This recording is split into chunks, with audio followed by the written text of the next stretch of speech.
अस्सलाम वालेकुम। आप तमाम को लर्निंग टीचर के प्लेटफॉर्म पर मैं खुश आमदीद कहता हूँ। हमने पिछली वीडियोस में 17.1 तक अपना काम मुकम्मल कर दिया था, तो आज से हम 17.2 का बाकायदा आगाज करेंगे। 17.2 में से जाने से पहले कुछ कॉन्सेप्ट है, कुछ ऑपरेशंस है और कुछ प्रॉपर्टीज है, वो हमें क्लियर होना ज़रूरी है। तो पहली प्रॉपर्टी, पहला ऑपरेशन हमारा है यूनियन। तो यूनियन में बेसिकली हम क्या करते हैं, एग्जाम्पल देके समझाऊंगा तो आपको बिल्कुल आसानी से समझ आ जाएगा। अगर एक सेट हो ए में है एलिमेंट 1 2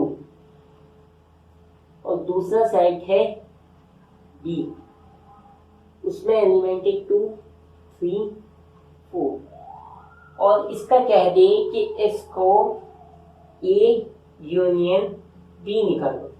तो ए यूनियन बी, यूनियन का मतलब यूनियन को हम यू से शो करते हैं, तो इसका ए यूनियन बी में कैसे निकालूंगा, ए में एलिमेंट आ जाएगा 1 2 और बीच में कौन सी साइन लगी हुई है, यूनियन, यहाँ पे यूनियन लगा दूंगा और बी क्या चल रहा है 2 3 4।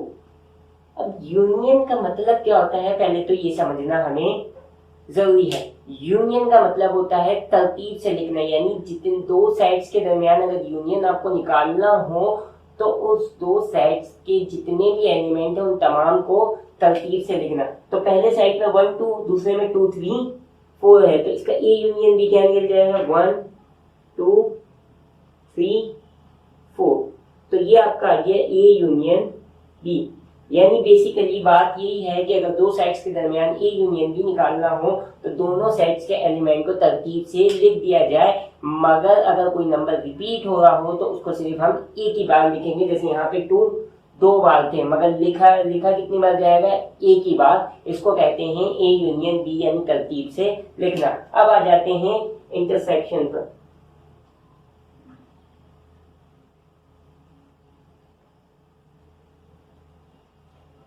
इंटरसेक्शन क्या कहता है, इंटरसेक्शन कहता है कि दो सेट्स के दरमियान अगर आपको इंटरसेक्शन निकालना हो तो दोनों एलिमेंट, दोनों सेट्स में जो एलिमेंट सेम है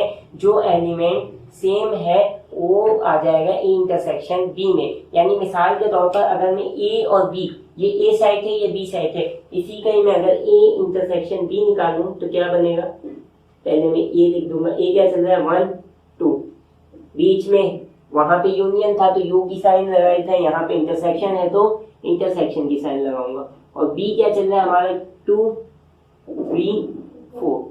अब इसका इंटरसेक्शन भी क्या निकल जाएगा, ए इंटरसेक्शन बी, यानी इंटरसेक्शन वही बात होती है कि जो दोनों साइड्स में एलिमेंट सेम हो वो हमारा ए इंटरसेक्शन बी आ जाएगा। एक भी हो सकता है, एक से ज्यादा भी हो सकता है, मगर हमारे पास जो एग्जांपल है 1 2 2 3 4। अब यहाँ पे भी 2 सेम है, यहाँ पे भी 2 सेम है, तो यहाँ पे सिर्फ 2 आ जाएगा। और कोई एलिमेंट सेम नहीं है तो यहाँ पे ये सेट हम क्लोज कर देंगे। ये आपका हो गया ए इंटरसेक्शन बी। तो यूनियन का मतलब था तरतीब से लिखना, इंटरसेक्शन का मतलब अगर दो साइड्स में कोई भी एलिमेंट सेम हो तो कोई भी एलिमेंट, यानी कितने भी एलिमेंट हो, एक से ज्यादा भी हो सकते हैं, एक भी हो सकता है, उन तमाम को ए इंटरसेक्शन बी में लिख देना। यानी इंटरसेक्शन का मतलब ये होता है सीधा सीधा सेम एलिमेंट को उतार देना। तो यूनियन और इंटरसेक्शन के बाद हम बात करते हैं डिफरेंसेस की।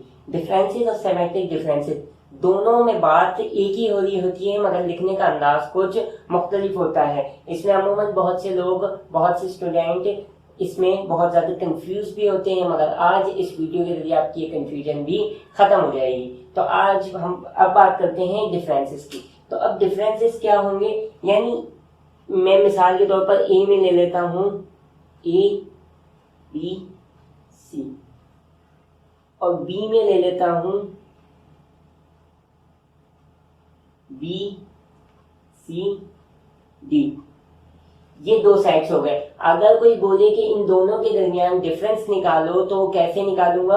अब जैसे यूनियन का हम किस तरीके से डिनोट करते थे, यू से, और इंटरसेक्शन को एन से डिनोट करते थे, तो अब डिफरेंसेस को किस तरीके से डिनोट करेंगे। डिफरेंसेस को डिनोट करने का तरीका होता है माइनस। यानी अगर कोई बोल दे कि इसका डिफरेंस निकालो, यानी कहने का मकसद क्या है, ए माइनस बी निकालो, तो हम कैसे निकालेंगे? अब देखिए पहला कौन सा सेट आ रहा है? ए, तो मैं ए लिख दूंगा, ए बी सी, और बीच में क्या लगा हुआ है? माइनस, यानी ये डिफरेंसेस को शो करता है कि डिफरेंसेस की साइन ये है माइनस। और सी क्या चल रहा है बेटा? बी सी और डी। अब जो दोनों सेट्स में जो एलिमेंट सेम होंगे उसको हम कट कर देंगे और जो बच जाएंगे उसको हम लिख देंगे, यानी ये बी से बी कट गया, सी से सी कट गया। अब इसमें कौन कौन से एलिमेंट बन गए? बच गए ए माइनस बी में। अब यहाँ पे ए बच गया और यहाँ पे डी बच गया। मगर याद रहे कि जब हम डिफरेंसेस की बात करेंगे तो सिर्फ पहले सेट में जो एलिमेंट बचेगा वही लिखेंगे, दूसरे सेट के एलिमेंट हम नहीं लिखेंगे। यही फर्क है डिफरेंसेस और सिमेट्रिक डिफरेंसेस में, कि डिफरेंसेस में हम जो पहले सेट में एलिमेंट बचेगा वही लिखेंगे, दूसरे सेट्स के एलिमेंट नहीं लिखेंगे। तो पहले सेट में ए था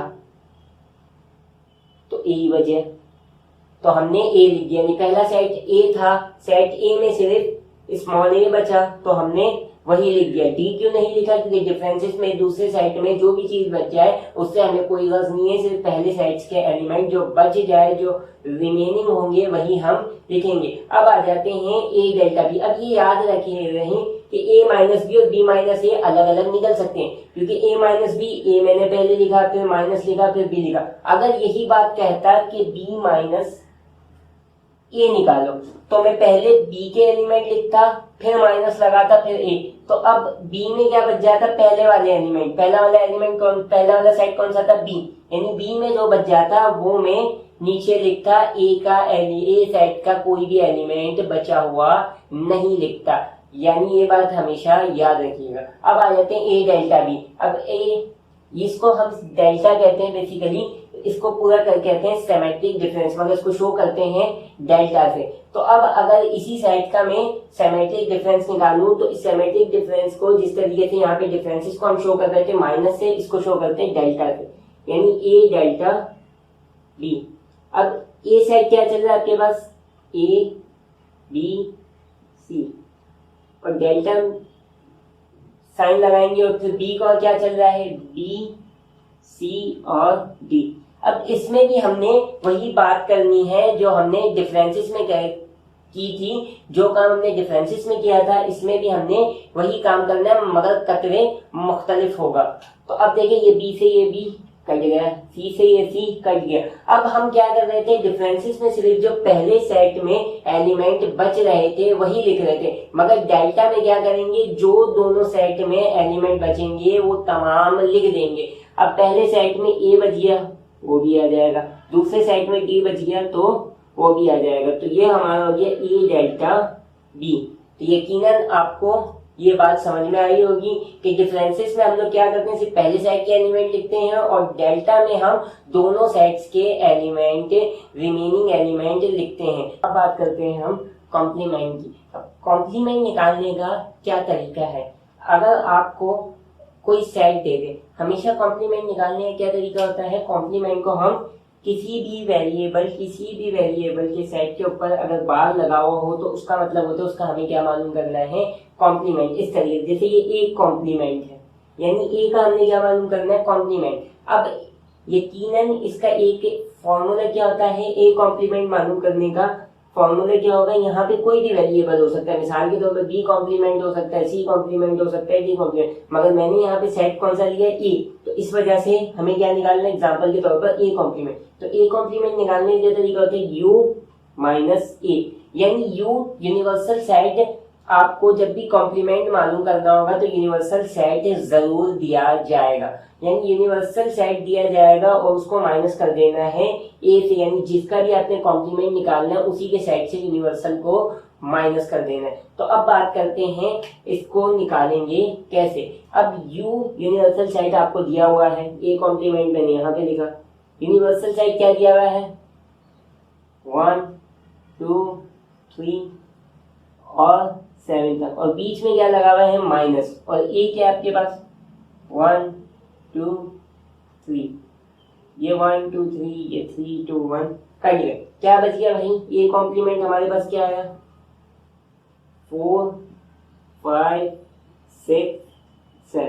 यानी ये हमारा है ए कॉम्प्लीमेंट निकालने का तरीका। यानी जो भी यहाँ पे वेरिएबल हो उसको यू में से माइनस कर दो। मिसाल के तौर पे ये तो ए कॉम्प्लीमेंट था, अगर यहाँ पे बी कॉम्प्लीमेंट होता तो क्या फॉर्मूला बन जाता, यू माइनस बी।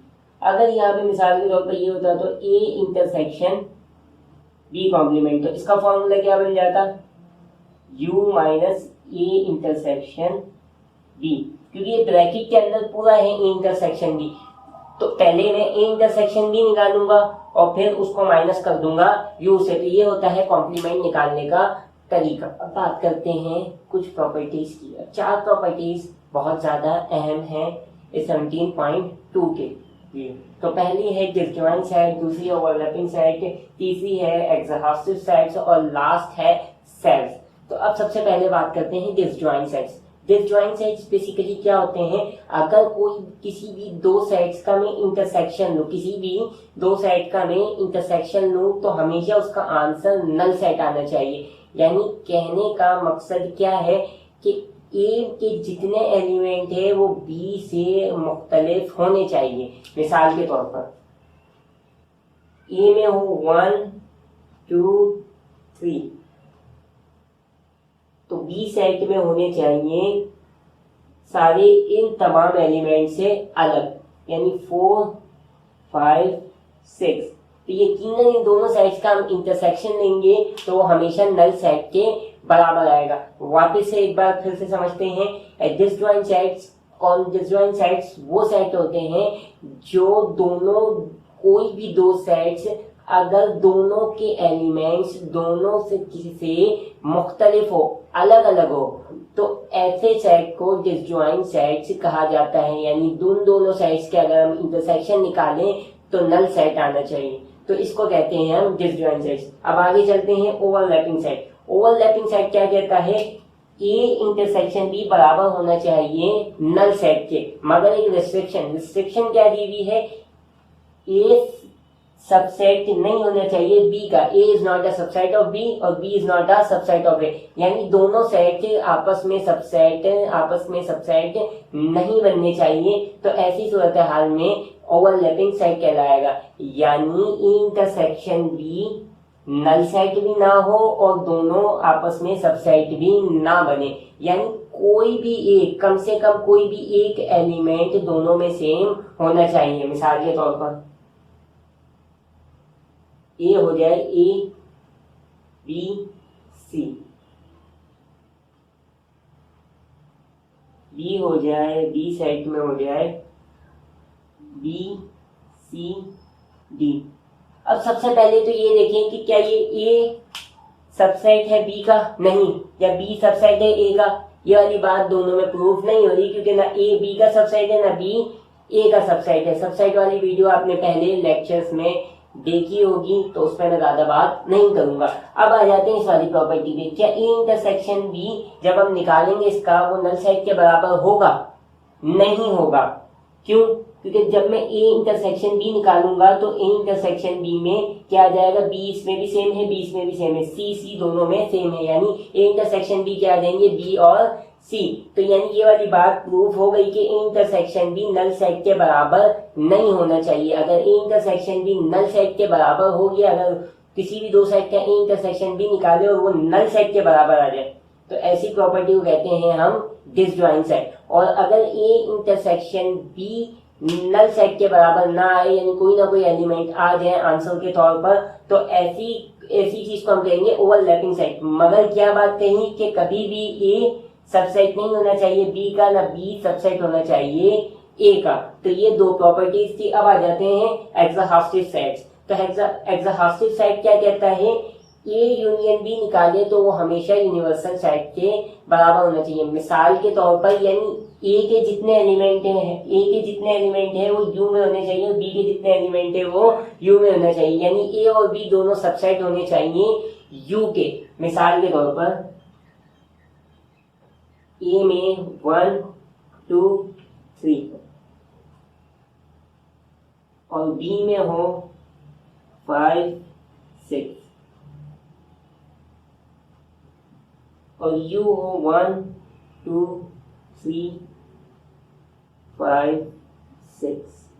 यानी ये क्या कह रहा है कि जब भी किसी चीज का ए यूनियन बी निकालें तो वो अगर उसके यूनिवर्सल सेट के बराबर आ जाए तो ऐसी प्रॉपर्टी को हम एग्जॉस्टिव सेट कहते हैं। वापस से एक और बार इसको रिकैप करते हैं। डिसजॉइंट सेट वो सेट होते हैं अगर किसी भी दो सेट्स के हम इंटरसेक्शन निकालें तो वो हमेशा नल सेट के बराबर आएगा, यानी दोनों में कोई भी एलिमेंट सेम, दोनों सेट्स में कोई भी एलिमेंट सेम नहीं होगा तो उसे कहते हैं हम डिसजॉइंट सेट। ओवरलैपिंग सेट किसे कहते हैं, अगर किसी दो सेट्स का हमने ए इंटरसेक्शन बी निकाला तो उसमें से कुछ ना कुछ एलिमेंट सेम आने चाहिए मगर दोनों एलिमेंट आपस में सबसेट नहीं बनने चाहिए। एग्जॉस्टिव सेट क्या कहता है कि अगर ए यूनियन बी यानी दो सेट का हम यूनियन निकालें तो वो हमेशा उसकी यूनिवर्सल सेट के बराबर आना चाहिए। तो ये प्रॉपर्टीज थी डिसजॉइंट सेट्स, ओवरलैपिंग सेट और एग्जॉस्टिव सेट। अब चलते हैं सेल्स की जानिब, बात करते हैं सेल, इसकी चौथी प्रॉपर्टी